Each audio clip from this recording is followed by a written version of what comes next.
Hi friends, welcome to Karthik Telugu news. Friends, ఇవాళ బంగారం వెండి ధరలకు సంబంధించి ఒక ఇంపార్టెంట్ అప్డేట్ న్యూస్ అయితే రావడం జరిగింది. దీనికి సంబంధించిన వివరాలు అయితే ఈ వీడియోలో పూర్తి తెలుసుకుందాం. ఫ్రెండ్స్, మరి మన వివరాలకు వెళ్ళిపోతే కనుక తెలుగు రాష్ట్రాల్లో బంగారం ధరలు ఒకసారిగా భారీగా పెరిగాయి. గత 3 రోజులుగా వరుసగా తగ్గుతూ వచ్చిన బంగారం ధరలు ఈ రోజు బులియన్ మార్కెట్లో ఒకేసారి ఊహించిన విధంగా పరుగులు పెట్టాయి. ఏకంగా 10 గ్రాముల బంగారంపై రూ. 3,770 మేర పెరిగింది.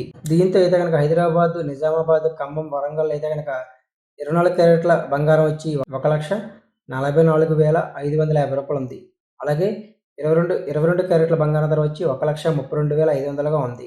ఇంకా అలాగే ఏపీలో అయితే కనుక విజయవాడ, విశాఖపట్నం, గుంటూరు, నెల్లూరు, తిరుపతిలో అయితే కనుక 24 క్యారెట్ల బంగారం వచ్చి 1,44,550 ఉండగా 22 క్యారెట్ల బంగారం వచ్చి 1,32,500గా ఉంది. ఇంకా అలా మరోవైపు అయితే వెండి ధరలు కూడా భారీగా పెరిగాయి. నిన్నటితో పోల్చుకుంటే కేజీకి 5,000 చొప్పున పెరిగింది. ప్రస్తుతం హైదరాబాద్, విజయవాడలో అయితే కిలో వెండి ధర వచ్చి 2,50,000గా ఉంది. బంగారం ధరలు ఎప్పటికీ కూడా మారుతుంటాయి కాబట్టి నగలు కొనే సమయంలో మరోసారి ధరలు పరిశీలించగలరు. సో ఫ్రెండ్స్, ఇది update news. Thank you for watching this video.